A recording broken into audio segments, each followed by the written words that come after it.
ఎటువంటి ఘటన జరిగింది, ఆ సమయంలో ఉన్న పరిస్థితులు ఏంటి, ఏం చెప్పారని మనతో బండి సంజయ్ కుమారుడు భగీరథ్ ఉన్నారు. ఆయన అడిగి తెలుసుకుందాం. భగీరథ్, ఇక్కడ ఏం జరిగింది? పోలీసులు వచ్చి ఏం చెప్పారు? నాన్నని ఎలా అరెస్ట్ చేశారు? పోలీసులు ఎందుకు వచ్చారో ఏం చెప్పలేదు.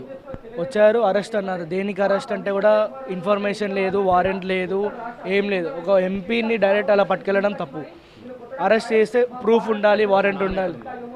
ఇక్కడ కూర్చొని ఉన్నారు, ఇక్కడే కూర్చొని ఉన్నారు. అక్కడ నుండి ఓన్లీ ఈ గ్యాప్లో ఒక 50 మెంబర్స్ పోలీసులు వచ్చి ఆయన చుట్టుముట్టారు. ఆయన హార్ట్ పేషెంట్ ఉన్నాడు, ఆయనకి టాబ్లెట్స్ చేసుకునే టైం కనీసం అది కూడా ఇవ్వలేదు. మాట్లాడుతుంటే ఫోన్ పక్కకు పెట్టేసి గుంజుకొని వెళ్ళారు బయటికి. ఆయన వచ్చింది కూడా రేపు అమ్మమ్మది చిన్న కర్మ ఉన్నది, దానికి వచ్చారు. వచ్చిన అట్లా కనీసం తినేటప్పుడు వచ్చారు, అరెస్ట్ అని చెప్పి తీసుకెళ్లారు. కార్యకర్తలని ఇలా బట్టలు నింపి మొత్తం గీరి ఇలా ఇలా చేసి వెళ్ళిపోయారు. టెంట్ మొత్తం కూల్ చేశారు, రెఫ్రిజిరేటర్ అన్ని వాళ్ళకి కొట్టారు. అలా చేసి తీసుకెళ్లారు. మీరేమని అడిగారు? అసలు అడిగితే ఓన్లీ ప్రివెంట్ మోషన్ మాకు అట్లా రైట్ ఉన్నది అని చెప్పారు. దేనికి ప్రివెంట్ మోషన్, దేనికి ఎందుకు అరెస్ట్ చేస్తున్నారు, దేని మీద ఏం చెప్పలేదు. ఈ ఫర్నిచర్ అంతా ధ్వంసమైంది, అది పెనుగులాట మధ్యలోనే జరిగిందా? ఇంకేదైనా వాళ్ళు లోపల వాటిని బయటకు తీసుకొచ్చారు? పెనుగులాట మధ్యలో జరిగింది. వాళ్ళు వచ్చి ఏది ఉంటుంది బయటికి పడేసుడు, నూకేసుడు, అందరినీ మా బ్రదర్ని కూడా మొత్తం కాలర్ పెట్టి గుంజేశారు.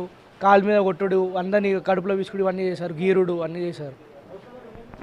ఇక్కడ మాకు కనీసం సమాచారం ఇవ్వకుండా ఒక హఠాత్ పరిణామంగా జరిగింది. ఇది హఠాత్ పరిణామంగా జరిగిన ఈ ఘటనలో సడన్గా వచ్చి మిమ్మల్ని అరెస్ట్ చేస్తున్నామన్నారు. ఎందుకు అరెస్ట్ చేస్తున్నారంటే ప్రివెంటివ్ మోషన్ కింద మేము సమాధానం చెప్పాల్సిన అవసరం లేకుండానే మేము అరెస్ట్ చేస్తామని చెప్పేసి పోలీసులు బండి సంజయ్ని అరెస్ట్ చేశారని చెప్పేసి బండి సంజయ్ కుమారుడు భగీరథ్ అంటున్నారు. కెమెరా పర్సన్ సంపత్తో కలిసి భాస్కర్, ఎన్టీవీ, కరీంనగర్.